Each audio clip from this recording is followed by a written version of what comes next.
Class 11th की chemistry के बारे में बात करेंगे।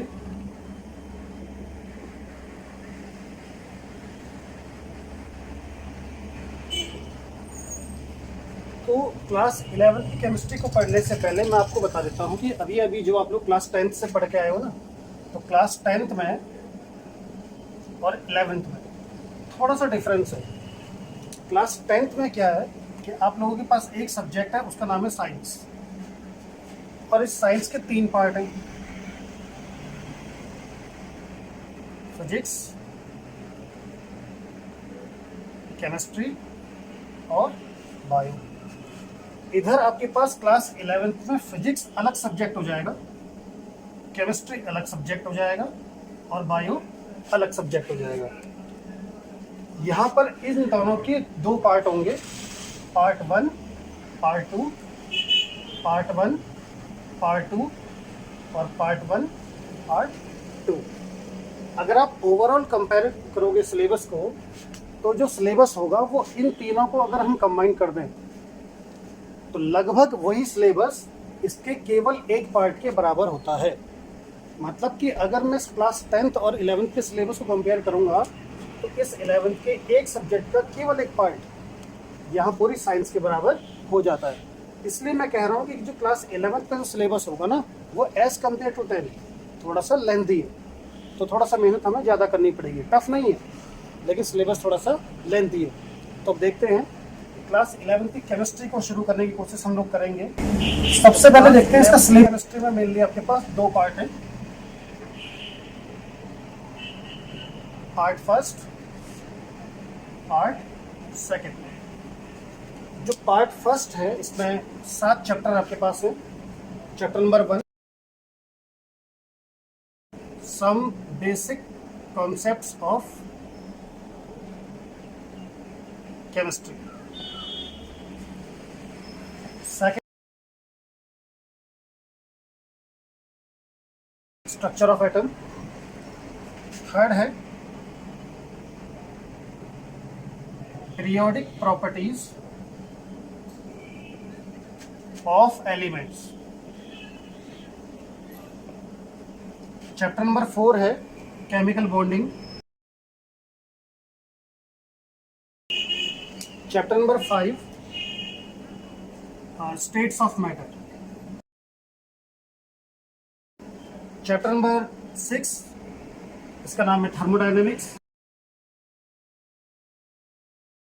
और फिर 7th चैप्टर जो होगा उसका नाम है इक्विलिब्रियम।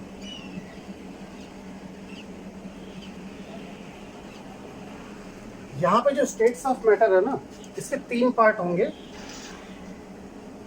Solid, liquid, gas. आप लोगों के पास जो बुक्स होंगी वो ओल्ड सिलेबस की किताबें हैं, तो उस ओल्ड सिलेबस की बुक में ना सिर्फ लिक्विड और गैस ही है। लेकिन इस बार से सीबीएसई ने स्टेट्स ऑफ मैटर में सॉलिड नाम का जो चैप्टर है, जो पहले की क्लास 12th में था, अब वो क्लास 11th में ऐड हो चुका है। तो हम लोग इसको भी पढ़ने की कोशिश करेंगे। आप लोगों की जो बुक है उस बुक में क्या है कि सिर्फ लिक्विड और गैस है, और हम लोग इसको सॉलिड भी इसमें पढ़ेंगे। जो इक्विलिब्रियम नाम का चैप्टर है, काफ़ी लंबा चैप्टर है, लगभग 1 महीना ले लेता है। इसके अंदर 2 पार्ट है। पहला पार्ट कौन सा होगा? Chemical equilibrium. और दूसरा पार्ट है आयनिक इक्विलिब्रियम। पढ़ने की हम कोशिश करेंगे धीरे धीरे। तो जो धारावाहिक है ना, ये धारावाहिक जो पूरे साल तुम्हारा चलेगा, इसके ये अलग अलग एपिसोड्स हैं, अलग अलग एपिसोड। इसके बाद चैप्टर नंबर 8 होगा। चैप्टर नंबर 8 इसका नाम है रेडॉक्स रिएक्शंस। रेडॉक्स रिएक्शंस, अब जानते हैं रेडॉक्स का मतलब क्या होता है, रिडक्शन और ऑक्सीडेशन। उसके बाद 9th चैप्टर जो होगा वो हमारे पास हाइड्रोजन है। नाम तो सिर्फ इसका हाइड्रोजन है, हाइड्रोजन के आइसोटोप्स और वाटर के बारे में हमें स्पेशली इसमें पढ़ना होगा कि वाटर कितने टाइप के हैं और क्या क्या उनके यूजेस हैं। फिर 10th चैप्टर है, उसका नाम है एस ब्लॉक एलिमेंट्स। फिर 11th चैप्टर है, उसका नाम है पी ब्लॉक एलिमेंट्स।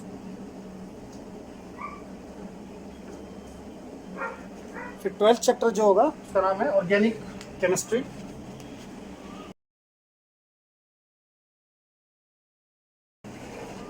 थर्टीन है, उसका नाम है हाइड्रोकार्बन। 14th चैप्टर जो उसके अंदर आएगा लास्ट में, उसका नाम है एनवायरमेंटल केमिस्ट्री। तो ये सारा का सारा सिलेबस इस बार का आप लोगों के पास होगा। ये वाला थोड़ा सा कट गया होगा, redox reaction, hydrogen, S block, P block, organic chemistry, hydrocarbon और एनवायरमेंटल केमिस्ट्री। ये टोटल जो आपका सिलेबस होगा इस बार का है। इसमें ध्यान रखने वाली बात यह है कि पहले जो इसके अंदर पी ब्लॉक था वो ग्रुप 13 और 14 सिर्फ 2 ही ग्रुप थे क्लास 11th में, लेकिन अब इन्होंने क्या कर दिया कि 13, 14 के साथ साथ 15 भी डाल दिए। जो पहले क्लास 12th में था वो सिलेबस अब आके 11th में आ गया। तो पी ब्लॉक के अंदर एक ग्रुप एक्स्ट्रा हो गया है, उसका नाम है 13, 14, 15। ठीक है, जब हम पढ़ाई करेंगे तो देखेंगे इसके बारे में क्या है क्या नहीं है। तो शुरुआत करेंगे some basic concepts of chemistry से। किसी भी चीज़ को, छोटी से छोटी चीज़ को रटना नहीं है, समझना है। आप पूछेंगे कि कोई भी चीज़ हो रही है तो क्यों हो रही है। पहली चीज़ मैंने बोला क्या कि आपको ये पता होना चाहिए क्यों, वाई। कोई भी घटना हो रही है तो वो क्यों हो रही है। ए प्लस बी ने आपस में सी प्लस डी बनाया, तो आपका क्वेश्चन मुझे ये होगा कि ए प्लस बी में सर सी ही क्यों बना, कुछ और क्यों नहीं बना। जैसे फॉर एग्जाम्पल NaOH, HCl से रिएक्शन करवाई, क्या बनेगा NaCl प्लस वाटर। तो क्वेश्चन आपका ये होना चाहिए कि जो ये Na है ये Cl के साथ ही अटैच क्यों हुआ, Na का जो पोर्शन है वो इस H के साथ अटैच क्यों नहीं हुआ। ये आपका क्वेश्चन होना चाहिए कि क्यों, कारण क्या है। रटना नहीं है कि भाई ये इसके साथ होता है वाला शब्द नहीं होगा कभी भी। दूसरी बात कि जब भी आप मेरे से कुछ पढ़ें तो उसको वेरीफाई जरूर करें। हो सकता है टीचर ने गलत पढ़ाया तो जरूरी है सही पढ़ाया है ना, तो वेरीफाई करना बहुत ज़रूरी है। किसी भी चीज़ पर ब्लाइंड फेथ करना नहीं चाहिए क्योंकि तुम साइंस वाले स्टूडेंट हो। तो दूसरी बात क्या है, वेरीफाई। तीसरी चीज़, रटना किसी चीज़ को नहीं है, समझना जरूरी है। केमिस्ट्री को लोग बोलते हैं ना कि ये रटने का सब्जेक्ट है। मैं तुम्हें पीरियोडिक टेबल पूरी की पूरी याद करवा के दिखाऊंगा, तुम्हारे दिमाग के अंदर अपलोड करके दिखाऊंगा, ये मेरा तुमसे प्रॉमिस है। तो तीसरी चीज़ क्या है, रटना नहीं है। अगर कोई चीज़ मुझे याद नहीं होगी कभी भी तो ये मेरा तुमसे प्रॉमिस है कि उसको मैं कभी भी तुम्हें याद करने के लिए भी नहीं बोलूँगा, है ना। तो 3 चीज़ें हैं कि अंडरस्टैंडिंग बहुत ज़रूरी है। तो शुरुआत करेंगे सबसे पहले some basic concepts of chemistry से। धीमे धीमे हम लोग पढ़ेंगे। अब देखो होता क्या है कि अलग अलग स्कूल्स में अलग अलग चैप्टर शुरू हो रहा होगा। कहीं चैप्टर नंबर 1 शुरू हो रहा होगा, कहीं 2 हो रहा है, किसी स्कूल में 5, किसी जगह ऑर्गेनिक से शुरुआत कराते हैं। तो मेरे लिए ना सबसे बड़ी समस्या यही हो जाती है कि मैं कौन से चैप्टर को शुरू करूं। तो मैं सीक्वेंस बता रहा हूं कि मैं चैप्टर 1, 2, 3, 4, 5, 6 इसी ऑर्डर में पढ़ाऊंगा। मतलब जैसे बुक का ऑर्डर है ना NCERT का, मैं ठीक उसी ऑर्डर में पढ़ाना शुरू करूंगा और एक 1 बाय 1 फिर हम लोग पढ़ते चले जाएंगे। तो सबसे पहले देखते हैं कि some basic concepts of chemistry. देखिए चैप्टर का नाम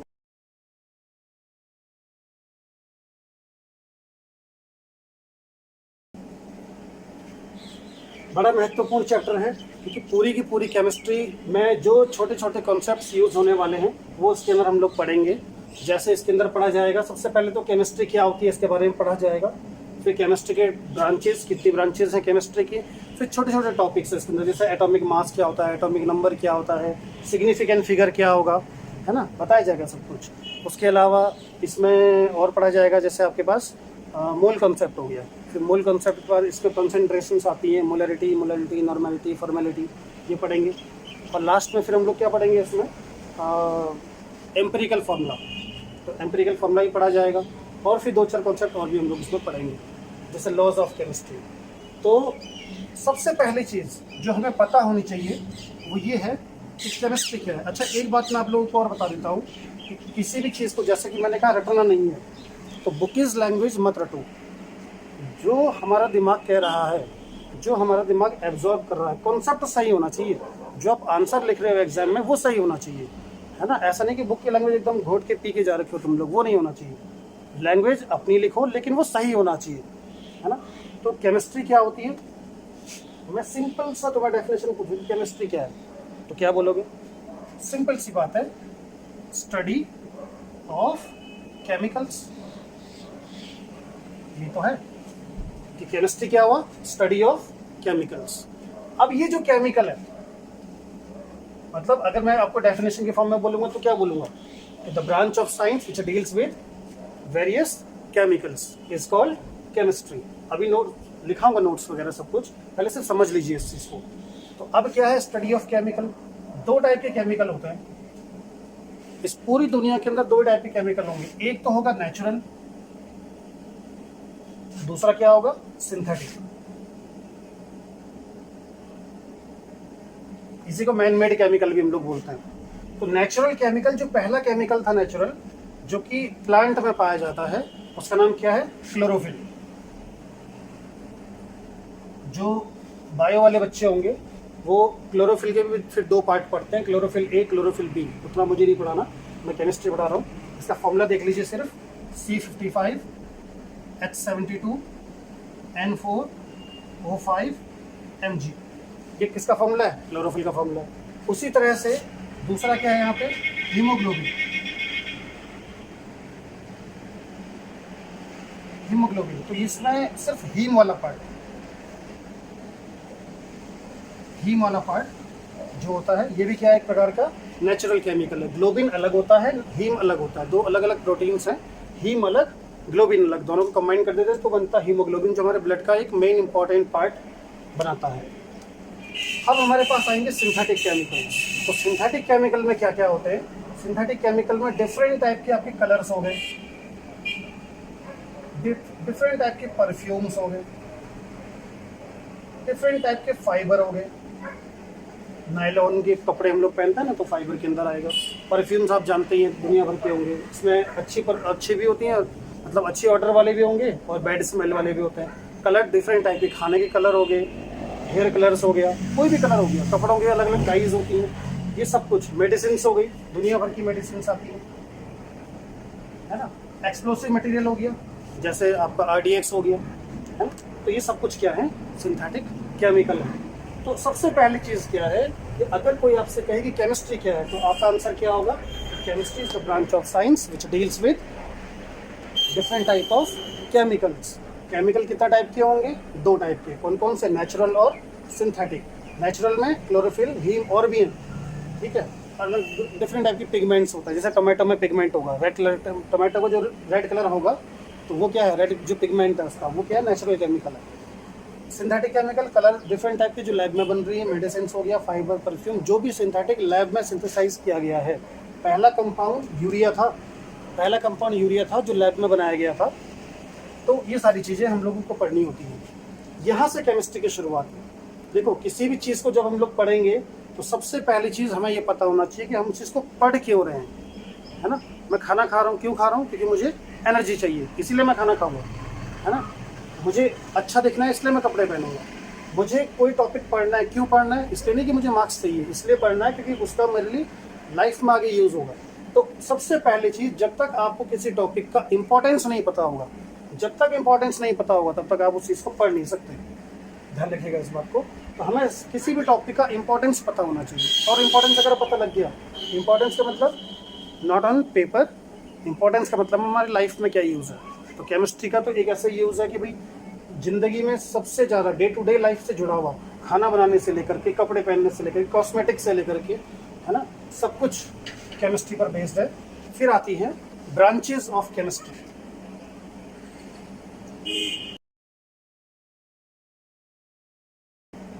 ब्रांचेस ऑफ केमिस्ट्री, तो ब्रांचेस ऑफ केमिस्ट्री में देखेंगे सबसे पहले जो बेसिक ब्रांचेस हैं वो 5 ब्रांचेस आपके पास बेसिक, लेकिन उसके अलावा भी और हैं। तो सबसे पहले तो आप जानते ही हैं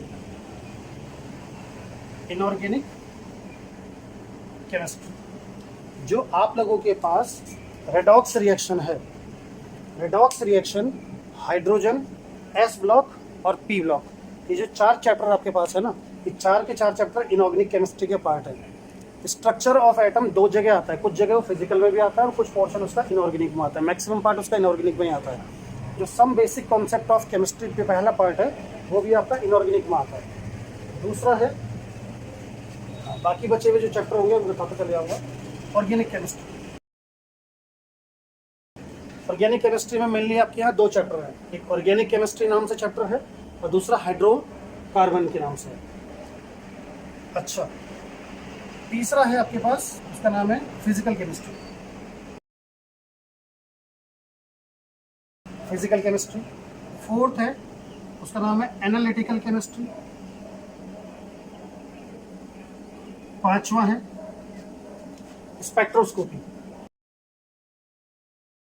और भी है 6th मेटलर्जिकल केमिस्ट्री। ठीक है, तो चलिए देखते हैं पहले कि ये केमिस्ट्री है क्या। सबसे पहले देखो ऑर्गेनिक केमिस्ट्री क्या है। तो अगर मैं आप लोगों से पूछता हूँ कि ऑर्गेनिक केमिस्ट्री क्या है, तो सीधे सीधे आंसर होता है कार्बन प्लस इसके कंपाउंड्स, है ना। लेकिन ये आंसर इसका कंप्लीट नहीं है, क्योंकि कार्बन का कंपाउंड तो क्या होगा, कार्बन डाइऑक्साइड भी है। कार्बन का कंपाउंड सोडियम कार्बोनेट भी है, सोडियम कार्बोनेट में Na2CO3, sodium bicarbonate washing soda जिसको बोलते हैं NaHCO3, कैल्शियम कार्बोनेट CaCO3, ये चीज़ भी तो पढ़ेंगे हम लोग। लेकिन वो चीज़ किसका है, इनऑर्गेनिक का पार्ट है ना। उसको हम ऑर्गेनिक में नहीं पढ़ते हैं। ऑर्गेनिक में हम लोग क्या पढ़ते हैं, मैक्सिमम ज़्यादातर टाइम पे हम लोग हाइड्रोकार्बन पढ़ते हैं। अभी आप क्लास 10th से आए हो तो वहाँ हाइड्रोकार्बन मेनली है। तो यहाँ पे ऑर्गेनिक केमिस्ट्री के अंदर हम लोग क्या पढ़ेंगे, कार्बन प्लस कार्बन के compounds, carbon and it's compounds या कार्बन एंड इट्स डेरिवेटिव, लेकिन accepted carbon monoxide, carbon dioxide और कार्बोनेट्स।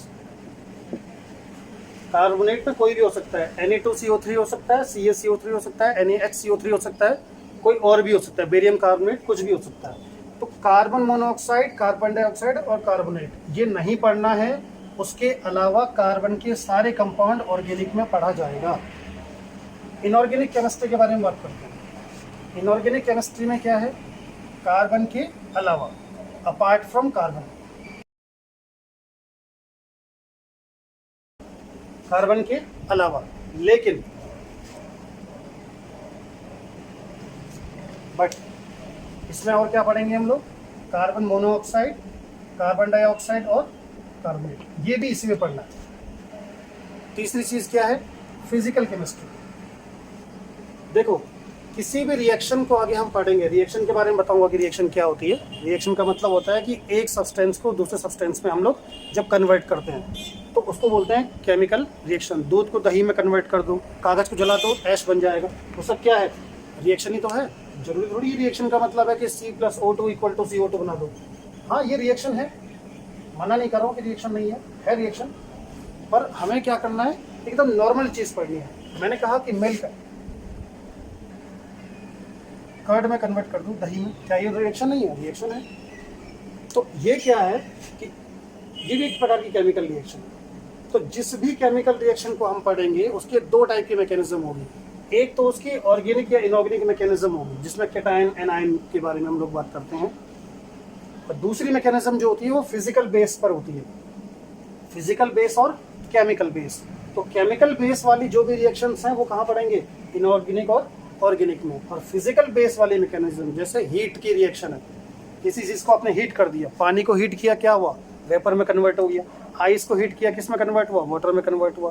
कैम्फर को हीट किया, किस में कन्वर्ट हुआ, वेपर में कन्वर्ट हो गया। तो ये सारे के सारे कॉन्सेप्ट हमें कहाँ पढ़ेंगे, फिजिकल मैकेनिज्म में। बैटरी है, बैटरी के अंदर रिएक्शन हो रही है, तो बैटरी का जो इलेक्ट्रिसिटी का प्रोडक्शन कर रहा है वो किस में पढ़ेंगे, फिजिकल केमिस्ट्री में पढ़ेंगे। फिर आती है एनालिटिकल केमिस्ट्री। एनालिटिकल का मतलब क्या है, जिसमें हमें क्या करना है, एनालिसिस करना है। किस का एनालिसिस करना है, किसी भी चीज़ का एनालिसिस करना है। आपके पास कोई भी कंपाउंड दे रखा है, कोई भी सब्सटेंस दे रखा है, उसका एनालिसिस करना है। एसिडिक है कि बेसिक है, क्लास 10th में करा होगा ना, बहुत सारे टेस्ट होते हैं इसके, लिटमस टेस्ट, तो वो क्या है, जैसे लिटमस टेस्ट हम लोग करते हैं कि एसिडिक है या बेसिक है। पीएच का टेस्ट करते हैं, किसी चीज़ का पीएच कितना है, तो वह एनालिसिस में हम लोग कर रहे हैं, तो उसका नाम है एनालिटिकल केमिस्ट्री। क्लास 11th में जब हम लोग पढ़ते हैं तो एसिडिक रेडिकल, बेसिक रेडिकल का टेस्टिंग करा जाएगा। उसके अलावा टाइट्रेशन हम लोग करते हैं। तो एनालिटिकल केमिस्ट्री के अंदर फिर अलग अलग टाइप की एनालिसिस होती है। उसके बारे में जब मैं इसको पढ़ाऊंगा तब बताऊंगा कि एनालिटिकल में वॉल्यूमेट्रिक एनालिसिस अलग होती है, ग्रेविमेट्रिक अलग होती है, ठीक है ना। उसके अलावा आपका क्वालिटेटिव अलग होती है, क्वांटिटेटिव अलग होती है, स्पेक्ट्रोस्कोपिक एनालिसिस होती है, वो अलग है। तो इतना ज़्यादा डिटेल आपके पास है नहीं, लेकिन जब एनालिटिकल में पढ़ाऊंगा तो आपको समझाऊंगा। फिर स्पेक्ट्रोस्कोपी स्पेक्ट्रो के बेसिस पर है। थोड़ा बहुत जब हम लोग ऑर्गेनिक का पार्ट पढ़ रहे होंगे तो बहुत थोड़ा सा इसका इंट्रोडक्शन है, वैसे हायर क्लासेस में आपके पास है। इसमें इनऑर्गेनिक स्पेक्ट्रो अलग होती है, ऑर्गेनिक स्पेक्ट्रो अलग है, फिजिकल स्पेक्ट्रो अलग है।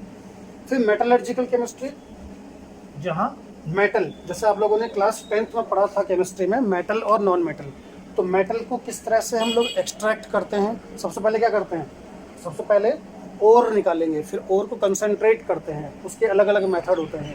फिर कंसनट्रेट करने के बाद हम लोग क्या करते हैं, उसको एक्सट्रैक्ट करेंगे, उसकी भी अलग अलग मेथड है। फिर एक्सट्रैक्ट करने के बाद क्या करते हैं, प्योरीफाई करते हैं, रिफाइनिंग करते हैं, उसकी भी अलग अलग मेथड है। तो इस ब्रांच को हम जहाँ पढ़ते हैं, मेटल से रिलेटेड जो भी चीज़ें हम लोग पढ़ेंगे उसका नाम क्या है, मेटलर्जिकल केमिस्ट्री। 2-4 ब्रांचेज में और बता देता हूँ आप लोगों को। इंट्रो करूँगा, ये सिर्फ इंट्रो वाला चैप्टर है। इसके बाद फिर हम लोग बेसिक मेन टॉपिक्स पढ़ना शुरू करेंगे, बट बेसिक पता तो हो, एटलीस्ट शुरुआत कहाँ से करनी है, ये मेरा तुम लोगों से प्रॉमिस है कि किसी को अगर ये नहीं आता होगा ना, इसको क्या बोलते हैं, इसको ए बोलते हैं, हमारे यहाँ तो ए बोलते हैं, तुम्हारे यहाँ कुछ भी बोलते हो, पर अगर इसको ए बोलना नहीं पता है तुम्हें, तो मैं सिखाऊंगा।